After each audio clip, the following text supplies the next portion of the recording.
A friend of mine who said, I'm dying. Over 100 of my friends and family have already tried to donate their kidney to me, but each have been rejected, and so this is my last resort. I'm posting on Facebook to see if there's anyone I'm connected to who would be willing.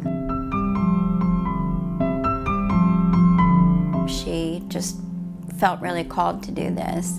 And I was lucky, I got approved because I was healthy enough to donate, but she and I as a pair were not as lucky because we were not a direct match. And that's when I learned that there was this national kidney swap registry option where she and I could go in as an incompatible donor-recipient pair, and the computer would figure out if there's somebody else in the country that I could give my kidney to, so that further down this swap chain, my friend Julia would get one from someone else. And at the very last minute, Julia's mother was approved to donate to Julia, and the computer immediately found a chain that would work out so that she could receive a kidney, and mine wasn't needed. And a couple years after her transplant, she got pregnant, she had a baby, and the first time I saw the picture of the child, it was like, oh my God, I have to do this for someone, right? Like, the only reason that this life exists is because somebody was willing to donate their kidney to my friend Julia. I wanted to donate, this time as a Good Samaritan or non-directed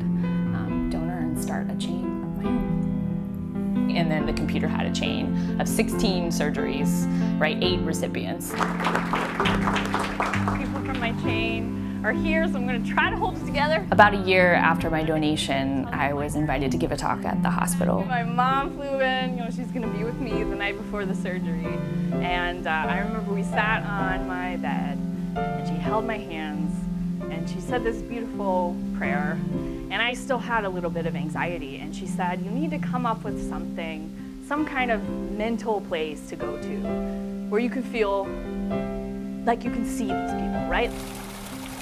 And so I came up with this haven that was this plaza in Barcelona, one of the most beautiful places I've ever seen.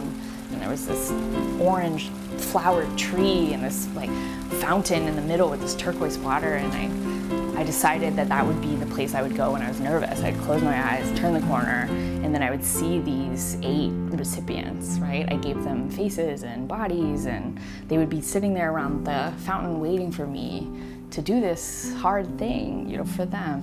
In 2012, I never felt that nervousness because I would just look at my friend Julia, right? And be like, oh yes, there's this palpable person who needs me right now. So I came up with this haven and just closed my eyes and see those 8 people. And I rolled into the operating room having never been more sure of anything. But I'm also not here tonight to lie to you. And the first few days of recovery were really hard, when they had to take the IV out and replace it with an oral version of the drug. My stomach was not having it. And I puke all over myself, right? Because I can't really move, and I'm puking and crying, and I'm telling my mom, I don't want to regret this, Mama.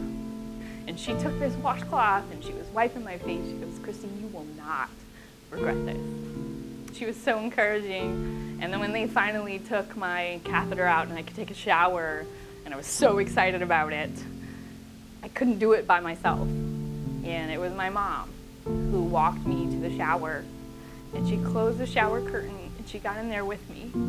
And she bathed me so gently. She was like, Christine, it's just like when you were a baby. And then I went home, and my friends had made all of this food, and my students had made these homemade cards, and I just felt so loved and supported.